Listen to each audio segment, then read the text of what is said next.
Hello et bienvenue sur le nouvel épisode des podcasts de Sulency. Et aujourd'hui, on a la chance de recevoir Laura, une ancienne étudiante, entrepreneur, mais aussi intervenante chez nous. Salut Laura. Hello Mélanie. Aujourd'hui, on va parler avec toi du coup d'entrepreneuriat, mais aussi de créativité. Est-ce que tu peux te présenter un petit peu, nous dire ce que tu fais, ce que tu as fait aujourd'hui? Enchantée, du coup moi c'est Laura. Pour parler un petit peu de mon parcours, j'ai commencé par des études de communication. Donc j'ai fait un BTS communication chez Studency justement.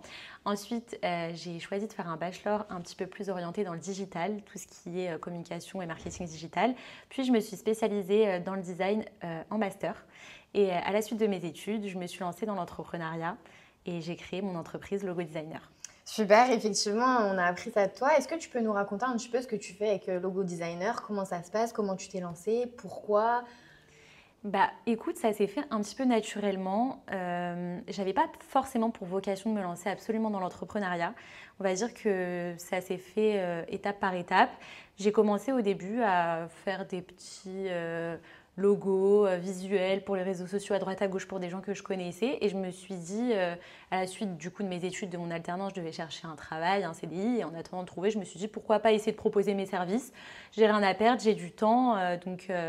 C'est comme ça que ça a commencé. Je me suis créé un compte Instagram, j'ai commencé à communiquer un petit peu autour de moi, j'ai commencé à avoir mes premiers clients. Et là, je me suis dit, c'est quand même cool de pouvoir travailler de chez soi, pour soi-même. Donc ça m'a motivée à continuer et maintenant, ça fait 4 ans que je fais ça, même un petit peu plus. Et je me suis développée. J'ai pris mes bureaux, donc je suis super contente. Ok, super. Et du coup, effectivement, donc à la base, c'était pas du tout ton souhait d'entreprendre. Tu voulais plutôt te diriger vers un métier en entreprise, en tout cas un CDI, ou tu avais quand même cette idée à l'intérieur de ton cerveau qu'il fallait juste que ça émerge? Honnêtement, je ne savais pas trop. Je pensais vouloir avoir un parcours assez simple, Typique, normal, ouais. comme tout le monde, s'orienter plus naturellement vers un CDI parce que c'est vrai que c'est la stabilité et c'est ce que la majorité des gens font. Bien sûr. Donc l'entrepreneuriat, ça peut faire un petit peu peur au premier abord, mais comme je t'ai dit, ça s'est fait naturellement et quand j'ai eu mon premier client, c'est là que je me suis dit « Ah ouais, en fait, j'ai vraiment envie de continuer à faire ça ». Voilà. T'étais vraiment libre et du coup, ça t'a donné envie de poursuivre. C'est ça. Après, c'est vrai que ça a ses avantages et ses inconvénients. Il y a ce côté liberté où on est son propre patron, on peut faire ses propres heures, mais par contre, dans ton cerveau, tu n'es jamais en off parce que tu penses tout le temps à ton activité. Ouais. Et du coup, c'est vrai qu'il faut travailler 2 fois plus pour arriver à ses objectifs. Ok, super. Et du coup, donc ça a été ça un peu tes grands défis, c'est de te dire, il faut que je travaille 2 fois plus, il faut que je m'investisse peut-être plus que dans un CDI normal, ou la motivation, elle vient parce que, en fait, tu travailles pour toi et donc tu es content de le faire. J'ai vraiment été motivée par ma passion parce que je propose plusieurs services.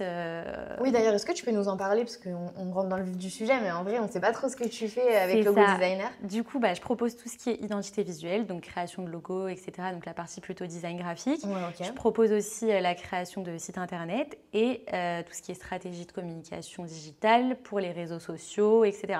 Donc c'est un peu varié et je suis vraiment les projets de A à Z de Oui, mes ce que clients. j'allais dire, tu fais vraiment du début à la fin, tu fais pas que des logos. En tout cas, Voilà. voilà, tu... C'est ça, je me suis assez diversifiée dans les services que je propose parce que j'ai remarqué que les entreprises aimaient bien avoir aussi un interlocuteur et pas avoir plusieurs freelances différents Ouais, à pour qui travailler. parler. Enfin, c'est plus simple pour eux de travailler avec une seule personne. Donc évidemment, on ne peut pas être un expert dans tout, Bien donc ça sûr. prend du temps. J'ai dû me former par moi-même. J'avais pas tout appris en sortant de l'école, forcément. Donc, surtout la partie design, je me suis beaucoup auto-formée et je me suis rendu compte que ce côté créatif, justement, c'était ce que j'aimais vraiment faire. Et du coup, je me suis orientée un petit peu plus aussi vers le design graphique. Ok, ouais, donc effectivement, il a fallu que tu te formes à côté pour pallier un peu au manque que tu avais peut-être eu ou parce que tu n'avais pas choisi la bonne formation, etc. Ou pour être plus performante, en fait.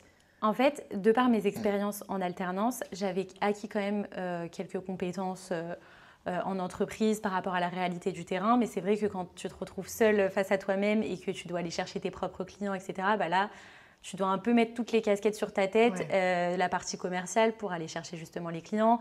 En même temps, tu es designer graphique, en même temps, tu fais de la stratégie de communication, en même temps, tu crées des sites En même internet. temps, tu es comptable, en même temps, Voilà, ouais, il y a tout exactement. plein de Tu choses. dois gérer tes finances, etc. Donc, c'est vrai voilà, il faut toucher un petit peu à tout, il faut être curieux, il faut apprendre et il ne faut pas hésiter aussi à poser des questions aux gens qui se sont lancés, si on peut discuter avec des gens, s'ouvrir un réseau, agrandir son cercle. Il ne faut pas penser que parce que justement tu es entrepreneur, tu dois rester dans ton coin. On a à apprendre beaucoup aussi des autres. Des autres, ouais. Voilà. C'est hyper important de se mélanger et de toute façon, c'est comme ça qu'on acquiert de l'expérience et il y a des belles choses qui arrivent dans ce genre de moment. Ouais. Surtout que dans l'entrepreneuriat, on peut parfois se sentir seul parce qu'on est souvent seul, surtout au début quand on se lance. Donc moi, j'ai commencé dans ma chambre chez mes parents à faire mes petits logos. Je me souviens. Du coup, je me sentais un peu seule. Et après, quand j'ai décidé justement de prendre mes bureaux dans un espace où il y avait des gens aussi en coworking, etc., ça m'a permis de rencontrer du monde et ça, c'est hyper important. Déjà, le fait de se lever le matin et d'aller au travail. Ouais, c'est ce que j'allais dire, ça te donne un élan pour aller bosser, peut-être plus que si tu sors juste de ton lit à ton canapé. Ou... Ah ouais, carrément. Ça donne un vrai rythme, ça donne un cadre. Et le fait de parler avec des gens, franchement, c'est important. Ouais, tu te retrouves pas toute seule toute la journée. C'est clair. Ok, super. Et du coup, on a regardé un peu ton site internet, ce que tu faisais, tes réseaux sociaux. Tu as des projets qui sont quand même assez impactants, pardon. Est-ce que c'est important pour toi de donner du sens à ton travail tous les jours ? Bien sûr, c'est hyper important. Je pense que quand on est entrepreneur, il ne faut pas seulement se dire je travaille pour gagner de l'argent, entre guillemets. Il faut être passionné par ce qu'on fait parce qu'on passe par des moments qui sont un petit peu plus compliqués que d'autres. Ce n'est pas forcément hyper stable tout le temps. Donc, il faut être passionné par ce qu'on fait. Il faut se donner à 100% dans ses projets. Donc, c'est important pour moi d'être dans des projets qui sont impactants et qui m'intéressent vraiment. Qui donnent envie de travailler, ouais, parce qu'effectivement, être entrepreneur, on a l'impression qu'on gagne beaucoup d'argent. Est-ce que c'est le cas ? Qu'est-ce que tu peux nous en dire sur ce sujet ? Alors, c'est pas forcément le cas. C'est possible de gagner bien sa vie, comme c'est possible de gagner bien sa vie en tant que salarié aussi, mais il faut se donner les moyens et il faut vraiment donner beaucoup de son temps pour pouvoir gagner de l'argent. Et quand tu travailles pas, tu gagnes pas d'argent. Ouais. Il n'y a pas toute cette partie stabilité qu'on peut avoir dans un CDI avec les congés payés. Enfin, voilà, moi, oui, c'est ça, tu n'as plus de congés payés. Enfin, tu prends tes congés, mais du coup, ça te fait perdre des sous. Si je pars en vacances, je ne travaille pas. Du coup, j'ai pas mes clients, donc j'ai pas d'argent. Exactement, il faut vraiment anticiper. Et il faut travailler vraiment beaucoup pour pouvoir bien gagner sa vie. Ouais, parce que sur les réseaux, en ce moment, il y a beaucoup de choses qui tournent où il faut juste créer un e-book et tu vas te faire 500 € par jour. En vrai, ça ne fonctionne pas, ça va plus loin que ça. Ça va plus loin que ça, il y a toute une stratégie derrière, il faut bien savoir communiquer aussi sur soi-même et c'est vrai que malgré que c'est ce que je propose pour mes clients, comme on dit, c'est un peu les cordonniers les plus mal chaussés. Quand on prend beaucoup de temps à travailler pour ses clients, on a moins le temps pour soi-même et il faut prendre vraiment le temps du coup de mettre en avant ses services et c'est pas évident. Donc c'est vrai que moi je me suis entourée aussi de gens pour m'aider à communiquer un petit peu plus sur mes réseaux sociaux, à travailler sur mon image parce que c'est hyper important en fait, c'est le reflet que tu renvoies. C'est ce que exactement. Et je peux pas montrer, je peux pas dire aux gens que je leur propose, je peux pas proposer ces services aux gens sans leur montrer que moi je suis capable de le faire pour moi-même. Bien sûr. Donc, si ton travail à côté, en tout cas si tes réseaux reflètent pas la manière dont tu travailles, on va pas avoir envie de bosser avec toi.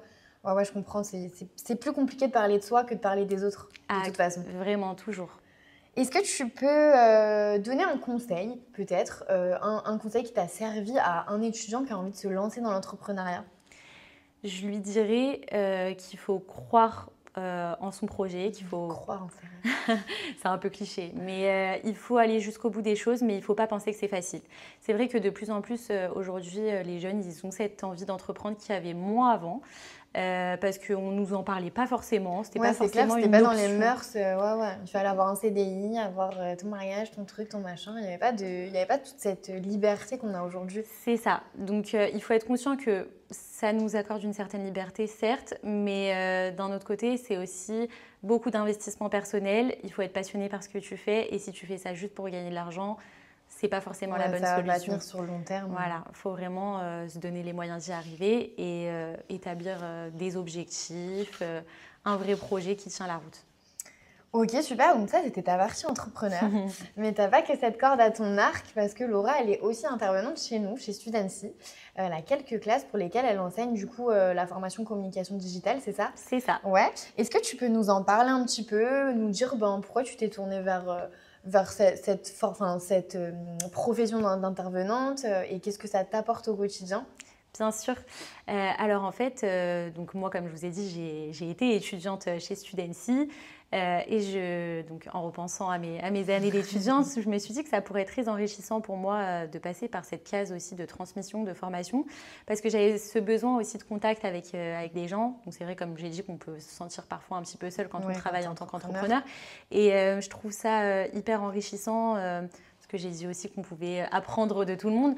J'apprends beaucoup de mes élèves et j'aime leur transmettre mon savoir. Et je pense que ce qu'ils apprécient aussi, c'est justement cette casquette un petit peu entrepreneur parce qu'ils aiment bien poser des questions par rapport à ça. Je sens qu'ils sont intéressés par rapport à ça. Ouais, c'est un sujet qui revient souvent dans tes cours, l'entrepreneuriat. Oui, carrément. Et je fais souvent justement des liens avec la réalité du terrain, ce que je vis moi en tant qu'entrepreneur, parce que c'est hyper concret en fait pour eux. J'aime bien les mettre aussi dans des situations, des projets où ils peuvent voir la réalité du terrain et ce qui se passe au quotidien quand on entreprend. Ouais, du coup, toi, tu es plus la prof qui va leur faire des projets plutôt que des cours théoriques. Tu leur expliques, mais en les faisant travailler ensemble, c'est ça? Alors forcément, il faut passer par un petit peu de théorie pour qu'ils comprennent, mais j'aime beaucoup les mettre en situation, en projet, parce que je trouve que c'est là que déjà ils vont peut-être réfléchir à plusieurs, il y a des idées qui vont émerger et moi c'est ce côté créatif aussi que j'aime beaucoup faire ressortir chez eux. Donc oui, je trouve ça très intéressant. Donc du coup, qu'est-ce que tu peux percevoir de cette nouvelle génération qui n'est pas très loin de la nôtre, mais au final on est quand même assez différents. Qu'est-ce que tu peux nous dire sur eux un petit peu, comment ils sont, qu'est-ce qui te surprend ou qui t'inspire peut-être chez eux, parce que tu disais que c'était enrichissant de les avoir au quotidien en classe.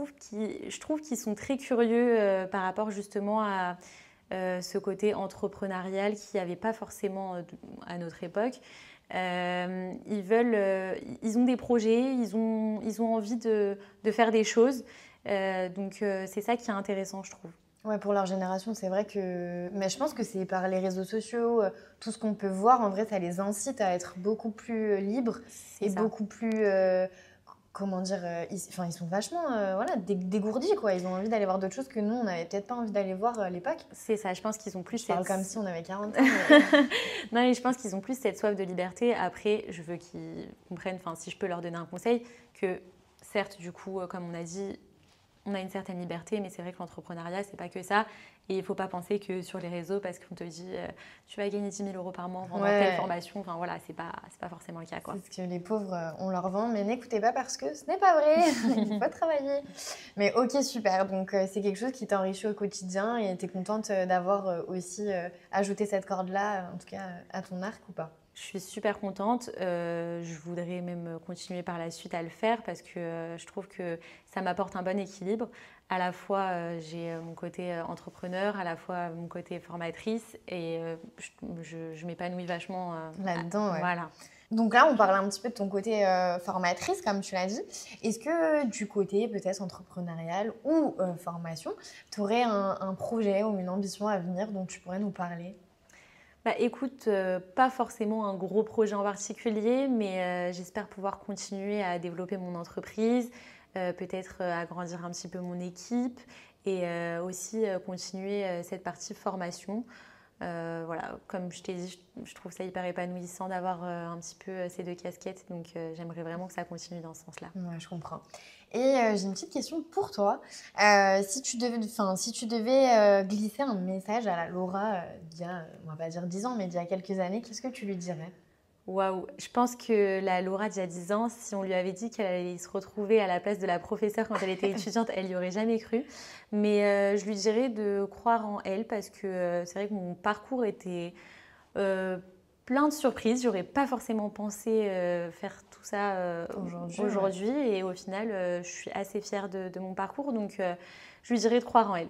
Et on est tous très fiers de toi, surtout. C'est gentil. Et on va conclure peut-être un dernier mot que tu aurais à donner, soit à tes étudiants, soit à nos futurs étudiants qui auraient envie soit d'entreprendre et aussi d'écouter notre podcast. Qu'est-ce que tu leur dirais? Peut-être de nous rejoindre aussi. Je leur dirais de ne pas hésiter à rejoindre Studency parce qu'il y a des super profs. Bonjour. Non, je leur dirais de croire aussi en eux, d'aller jusqu'au bout de ce qu'ils ont envie de faire, de ne pas forcément écouter les gens qui peuvent avoir peur Et du coup... D'avoir leurs propres limites et de voilà, exactement. les empêcher d'avancer, ouais. C'est ça, parce que c'est pas forcément simple d'entreprendre. Donc, il y a des gens qui vont peut-être te mettre un petit peu des bâtons dans les roues en te disant « Mais pourquoi tu fais ça? Pourquoi tu te prends la tête? Pourquoi est-ce que tu choisis pas la facilité, entre guillemets, le chemin plus... Ouais, conventionnel. Voilà, exactement. Mais il faut y aller, il faut essayer. Et puis, si ça marche pas, au moins, vous n'aurez pas de regret de ne pas avoir essayé. C'est ça. Donc, let's go.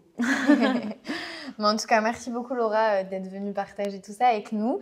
Et on est très contente de t'avoir dans la team Studenty. Merci. Et puis, n'hésitez pas à écouter notre podcast, à commenter, mettez des petits commentaires à votre prof. Elle sera contente. Ça fera peut-être des bonnes notes à la fin. Merci et on vous dit à très vite. Salut à Laura. bientôt. Ciao.